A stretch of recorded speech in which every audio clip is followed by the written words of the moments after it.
Cool. So last lecture we talked a lot about, or I talked a lot about, uh, post 17th century Catholicism as something that was trying to answer Protestant critiques of medieval practices, right? Protestantism and scientific enlightenment both posed particular questions to Catholicism, which it was trying to address. And one of the ways it tried to address them was to remember the Middle Ages. And we talked a lot about how that worked from the Protestant and kind of Enlightenment side of things. And today I'm going to talk about how that works from the Catholic side of things. So there's two major thrusts of today's discussion. The first kind of major thing I want to talk about is how Catholicism disavowed certain aspects of medieval religion in favor of practices thought to belong to earlier Christianity, ways in which Protestantism agreed, or with Catholicism agreed with Protestantism with respect to the Middle Ages.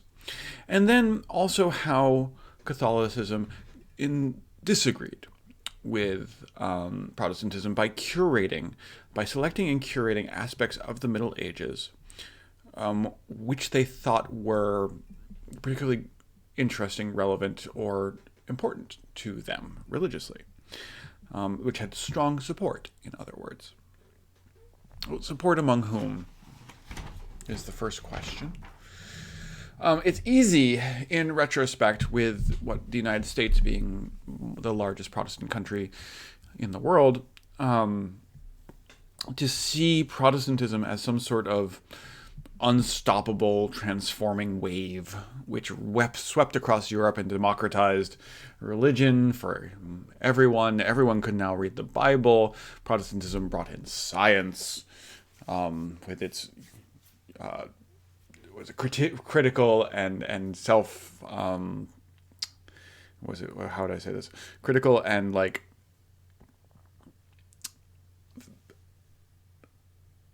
evidence-oriented approach to theology. That's just nonsense. Because, and this is also an idea that just developed in retrospect after Britain colonized most of the world, including the United States, and after the United States itself colonized the rest of the American continent. Because even 100 years after the Protestant Reformation began, after Luther started nailing to his door, to the door of the Cathedral of Wittenberg, the 95 Theses, most of Europe is Catholic, as you can see by the map behind me. Germany, the Holy Roman Empire, as it were, is divided quite fiercely, as you can see with the blue. Low countries, the Netherlands, Netherlands just means low country, right? Netherland does. Are Protestant. France has a minority of small Protestant groups called Huguenots. The Italian and Iberian peninsulas have no such Protestant movements. They were either repressed by the papacy, local rulers, kings of Spain and Portugal, who had the Inquisition at their disposal, the Spanish Inquisition in that case. England is nominally Protestant.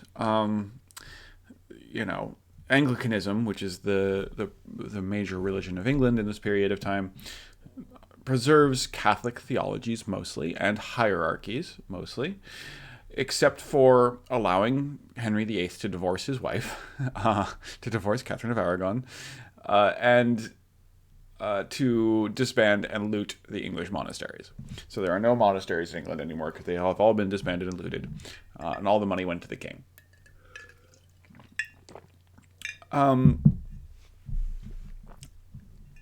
Even in this period, in this 1620, the state of England as a Protestant country is entirely still up in the, well, it's not entirely, but it's a little up in the air. It remains, because Mary Tudor, who is the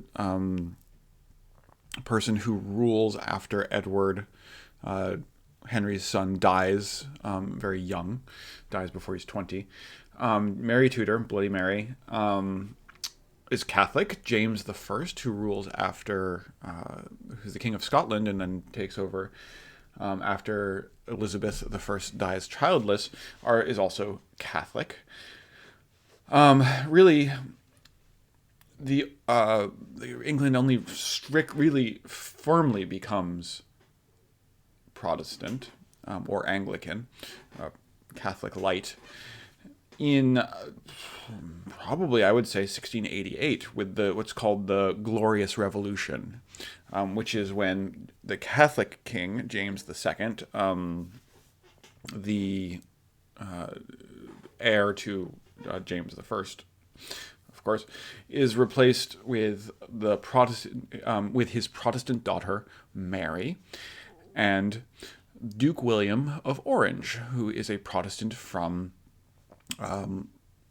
basically kind of Denmark-y, Schleswig-Holstein. No, that's later, but from Orange, from the Low Countries, from. He's basically he comes over and goes, "I am now your king," and everyone's like, "Oh, you're Protestant. That's great. We'll put you in charge." And that is where the British royal family comes from today. Or it's possibly even, we could even say that England doesn't become Protestant really, or it's not fixed that England is a Protestant country until the Jacobite Rebellion in the 18th century. The Jacobites, by their name, are looking to restore, well, first of all, restore the Jacobean line, the line of James, to the throne of England after being thrown out in the Glorious Revolution, or eventually just trying to separate Scotland from England, which with the James becoming king of England had tied the Scottish crown to the English crown, and when the English kings ceased to be Scottish, they didn't give it back. Until probably, when hard Brexit forces a new referendum there. So, anyway, English America, which is not on this map, is Protestant. In fact, the English in America were kicked out of England for being too kind of crazy Protestant. They were not willing to subordinate themselves to the Pope, and they were not so willing to subordinate themselves to the King of England, and therefore were told to get out. But, of course, there are also, at this point in time, French, Spanish, and Portuguese parts of the Americas, plus the parts that have not yet been colonized, which is to say most of the Americas, is not Protestant. And so there's not a great deal of need or interest or pressure in Catholic spheres to adopt Protestant ideas. Why would there be? Right? It's not that, it's a problem, right, that all these areas are no longer under the allegiance, no longer swear allegiance to the Pope, but it's not a one that would cause introspection, right? There's not a big enough problem to be like, maybe we're doing something wrong. And nor, despite long-standing claims to the contrary, is Protestantism necessary for societal advancement, right? Whatever that means. Science, basically, is what people think of. People think of the Enlightenment, the 18th century, the development of scientific theories, and first real structural, rational understanding of natural systems. All your units, all your scientific units, Fahrenheit, Kelvin, Pascals, those sorts of things are just named after people from this period, who theoretically, in some cases, invented them. But there's this idea that Protestantism, because it's such it's evaluating sola scriptura, the text alone, that it requires empiricism in some way, and it does not. And one of the proofs of this is that the largest scientific power, the largest the people with the best scientists, and the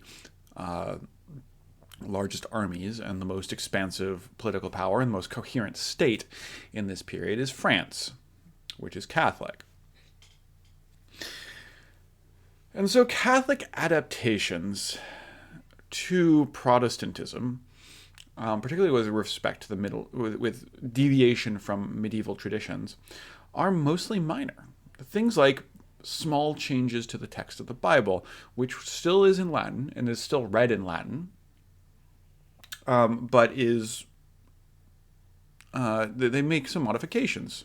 They also start things like elementary schools, Catholic elementary, sort of public educational systems, and these sorts of things, which is Protestants do as well. And these sorts of changes can, and I think should, be seen as considered an intelligent adaptation of ideas from Protestantism, or that Protestants perhaps first proposed, or Protestants advocated for most strongly, as a considered and intelligent adoption of these ideas, rather than something inherently like, oh crap, the Protestants are doing it and we're losing people to them and we need to switch over to this thing. Like, yeah, no, actually, okay, on closer reading, like, okay, that's the Greek New Testament and it says this, and Jerome, he doesn't seem to really have written the right thing in Latin here. So let's get closer to that. Maybe, or this Hebrew word actually has this sort of semantic valence. Anyway, yeah, like that makes sense. That's an intellectual activity. That's not a everyone's going over to Protestantism, we need to change our Latin Bible while keeping it in Latin. And so until the 18th century, maybe really the late 18th century, the Catholic reaction to the Protestant Reformation was, yes, to reform some things, but mostly to continue, to keep going in the direction they had been going. There was, however, a new interest in origins. An interest in origins which has some strange roots. The interest in origins in the medieval period. We saw already with Trent. Trent is where they adopted things like Thomas Aquinas, who is a medieval theologian, as the central kind of point of theology for the Catholic Church, as he continues to be to this day. But there's, in this kind of quest for origins, there's a couple kind of threads to pull on. Because before the Reformation, and indeed since before Charlemagne, in the late 8th century, by about 778, way back, the popes had claimed to not only be the successor of Christ through the donation of the keys to the kingdom of heaven by Christ to St. Peter, but also heirs to the Roman Empire. Their authority for this claim, that they are the heirs to the Western Roman Empire at least, is from a document called the Donation of Constantine. And as you might expect, the Donation of Constantine is a thing where Constantine, here depicted on the right, looking very holy and subordinate to the Pope, gives the Western Roman Empire, or donates it, to Sylvester I, who is at that point in time the Pope. I really like this picture. There's a lot of things to comment on here. I'm just going to talk about the guy holding the umbrella over the emperor. It just looks really angry. I don't know why. He just looks really angry. Anyway, so this document, this Donation of Constantine, supposedly written circa 315, really even further back, on Constantine's supposed conversion, which he didn't, to Christianity. And it gives the entire Western Empire to the papacy. This claim is not really put forward until the 8th century, 778. It's the first real note we have that someone thought this, which is coincident with Charlemagne's declaration of the Holy Roman Empire, more or less. So that tells you something. And it was never really accepted by either later Roman emperors, or Holy Roman emperors, the Ottonian dynasties and things like that, nor by the Byzantines, as you would expect. They're like, no, we didn't give anything. What? Why would we do that?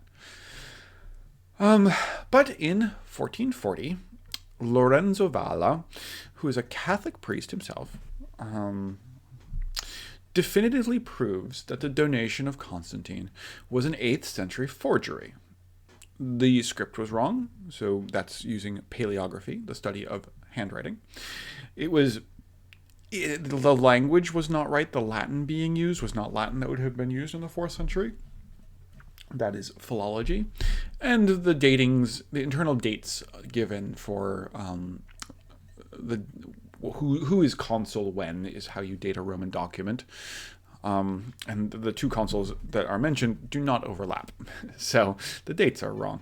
And that is what we would call diplomatics. So 3 fields of study, historical study, brought together to kind of definitively prove that this document, this donation of Constantine, is a forgery.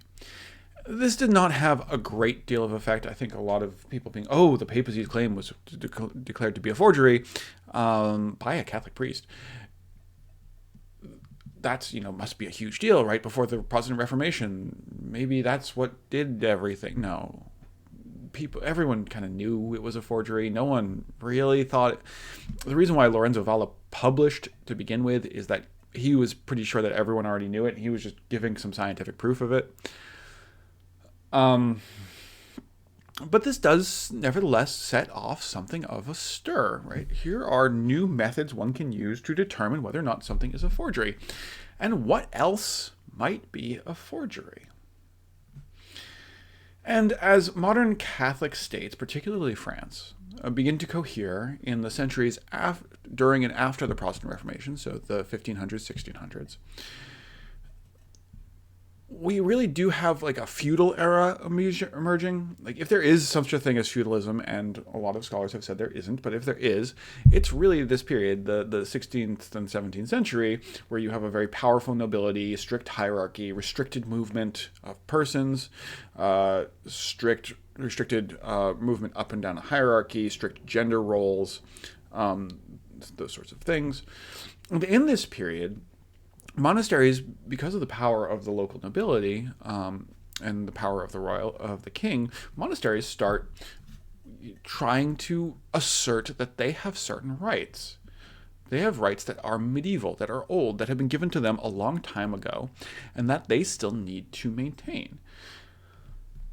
And they start opening their treasure vaults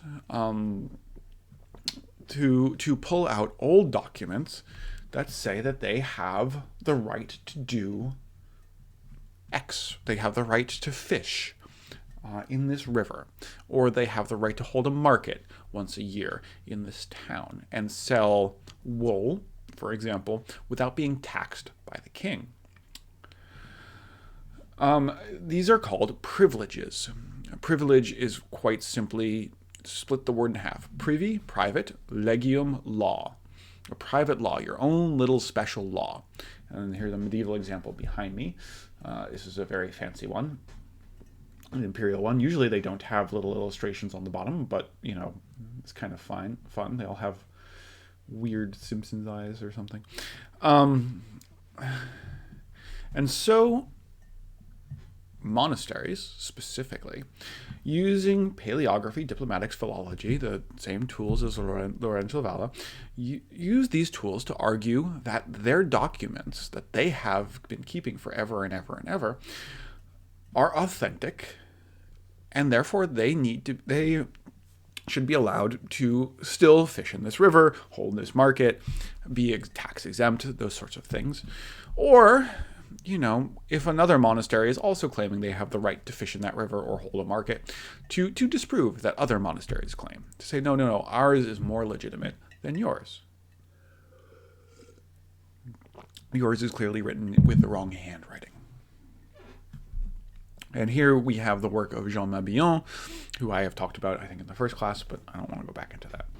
We also have something in this period called the Doat Collection. It's a royal project at this point, where they go off to every single monastery, or not every single, royal agents go to lots and lots of monasteries and record monastic privileges. They go out and they write these things down and bring them back to Paris so that Jean-Baptiste Colbert, who is the information minister, the minister responsible for basically what we would now call like the CIA in France. Not that's a little bit of a exaggeration, but Colbert, who is basically the deputy of the king, knows who has what privileges, and that later, if a monastery decides to make something up and it's not in the Doat records, they can say, well, no, you didn't tell us about that time, so it must not have been there.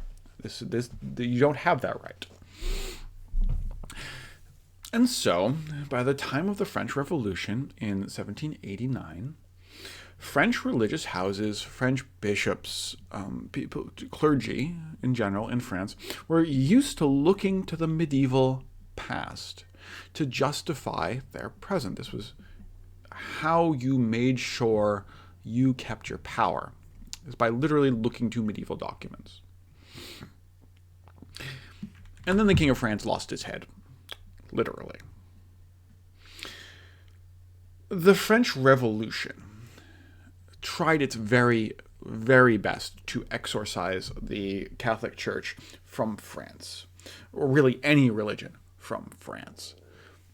This is the origins of the idea of laïcité, which we have talked about before. They seized church records. Those, all the paperwork, all the papers kept in monasteries and cathedrals, those not burned or lost or conveniently stolen, are now in state archives. There is no... In Spain, for example, these days, if you want to see some sort of document, you go to the monastery where it's kept. In France, you go to the Archives Départementales, the departmental or the governmental archive. They took, as Henry VIII had previously, they took the church's lands and wealth, dissolved all French monasteries, took all their stuff. There are no French monasteries that survived the French Revolution. There are some that were rebuilt afterwards, and we'll talk about those in a second. Because most of the monks were not allowed back into France until after the fall of Napoleon, some 2 or 3 decades later, and had to basically rebuild from scratch. In fact, some monasteries were kicked out of France, resettled in Switzerland, and then Napoleon conquered Switzerland, and they had to go again. They had to leave and find someplace else to be. And this rebuilding is interesting, because rebuilding monastic life, rebuilding Catholic religious life in France following the Revolution coincides with those first nationalistic interests in the Middle Ages that we talked about way back at the beginning of the semester in the Holy Roman Empire, or what would become Germany. Walter Scott is writing in this period, for example. And just as their nationalist contemporaries looked for origins of their nation state in the medieval past, Catholics in France, and particularly Catholic monks, looked to the Middle Ages as a time when everything made sense. This is the time when we see most of the very kind of houses, religious houses that still exist, or religious orders that are still very strong today, have their origins in this period. For example, if you are among those of you who are old enough to drink, and I'm sure those of you who are not have never, in fact, had any alcohol ever, you might have encountered Trappist beer. Trappists are the order of monks coming from La Trappe, a monastery which is in Normandy, are also known as the Order of the Cistercians of the Strict Observance. They have basically, not entirely, but basically replaced the Cistercian order, which we've talked about before. That's the one with St. Bernard of Clairvaux and all sorts of things. That's the thing I study. They have basically replaced them by reverting to the original rule of the order, to reverting to what they say is 12th century practice of the Cistercian order, and throwing away all those innovations, as it were, Novitia. It's a word with a lot of contemptuous force, innovation, in Latin. Um, and reverting to throwing away all those innovations, those laxities, those extra meals, those ability to eat meat that had been given to them, all those little privileges that had been given to them, and reverting to the pristine purity of the original rule. And here we have some modern day Cistercians, who I have met a couple of these guys. And as I said, these monks, these ones here, see the time of Saint Bernard as an ideal to live up to. This is where, actually, the guy at the bottom, the one closest to me, the guy at the bottom left, right, where's my thing? Right here. He, at a conference, said that these were his rock stars. He's very Californian surfer bro. He had a big beard at the time. It was very funny. Anyway, the rocks, the Cistercian, they're going back to the Cistercian rock stars of the 12th century, whatever that means.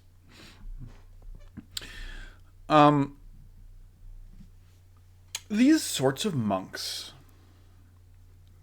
who are interested in this sort of medieval history come to dominate the practice of the study of religion and the study of medieval Christianity in the 20th century, 19th and 20th century, actually, right?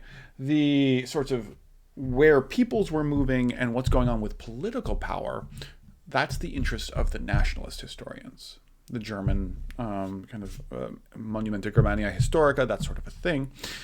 What's going on with religious life is the interest mostly of Catholic monks. And so you have, there's three examples here. The one at the top left is John Leclerc, who died in 1993. He is a Benedictine, so not a Cistercian, but worked on the works of Bernard of Clairvaux, and was making an argument at the time when everyone was looking towards the medieval university as the center of religious thought in the Middle Ages. He made the explicit argument that no, it was actually monasteries that were the place. That monasteries, specifically Cistercian monasteries, and specifically Bernard of Clairvaux, was the person to look at when it came to defining what early high medieval piety was. Or you had the guy on the far right, who has the wonderful name of Chrysogonus Waddell. He spent all of his time and effort editing what he called the primitive documents of the Cistercian order, the early documents. So the more original, the better. And as you can kind of tell by his clothing, from these guys to these guys, he is a Cistercian of the strict observance. He's one of these originalist Cistercians here. And then you have the guy in the bottom, his name is Paul Meyvaert. He was a very good friend and mentor to me, died 2015 or so, who was also a monk, or was a monk until he figured out a way to get out of it and got married, who also was, very key in studying religious, cultural impact, the religious dimensions of the Middle Ages. And this has, the works of people like these three, has steered both Catholic, popular, and academic memories into certain channels. Leclerc particularly has a large influence over, he went and talked to a lot of things. He was known as the airport monk because of how much he traveled to different conferences and to talk to people and things like that. This has steered Catholic and popular memory into certain channels. So when we say, why don't we remember that, Christ had a labia, or that people thought the wound in Christ's side was this sort of vaginal opening? Why don't we remember that? It's not because the Catholic Church went out of its way to suppress that. I think, if anything, the Protestant Reformation tells us that if the Catholic Church had tried to suppress that, we would all know it to be true at this point in time, right? But instead, this sort of work has focused the memory of the Middle Ages by being interested in it rather than removing something else. It has managed to focus what people want to do into certain channels. It is easier to find, for example, sources for the particular forms of kind of very serious, as it were, piety that these guys behind me wanted to study.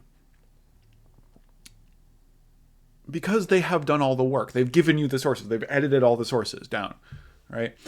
And for the other stuff, you have to go out and find it. So this is a little bit easier. And that's true for scholars and for everything else. And so if you think of medieval religion as asexual monks chanting, it's because that's how the monks themselves have tried to remember it, as a very real model for both rebuilding their lives after things like the French Revolution, but also for their daily lives today, right? Waddell died in the early 2000s. Mavart was alive in the 2010s. And none of these processes are insidious. With very little, there's no little active suppression. Well, things like, okay, stop talking about Christ's foreskin. That happened, right? But there's no real closed archives. You hear about this, like places you can't go in the Vatican. This is the Vatican secret archives, where Dan Brown lurks with his Templars in a corner somewhere. The Vatican secret archives, secretum in Latin, means private. It's the Pope's private archives. It's his. The same way as a secretary is the person who deals with your business, right? Private business, not public, private. So the secret archives, they're not hidden. Everyone knows where they are. I can go there with my, because I have a PhD, I can go there and say, let me see things. They don't usually open them to people who don't have an explicit scholarly interest. But I can be like, I want to see this. It's way harder for me to get any document that pertains to church materials from the Second World War, where the church did a lot of questionable things, such as hiding Nazis from the Nuremberg tribunals. It's much harder for me to get access to the stuff from the Second World War than anything I would wish to look at for the Middle Ages. In fact, most of the Vatican archives and the Vatican Library have been, at this point, well, not most of them, a good portion of their medieval stuff has been digitized. And you can find it for free online. So there's as I said, this process is not insidious. There is little active suppression. Really, what we see when we remember the Middle Ages as deeply devout, ascetic monks, doing their thing, and the poor people grubbing in the dirt and not doing any sort of religion, is part of our unwitting participation in the construction of a particular form of identity. And that bears thinking about very strongly as we go into the last 2 weeks of this class. The next 2 weeks we're going to be talking about the most very, very, very recent uses of the Middle Ages within the past 10 to 20 years.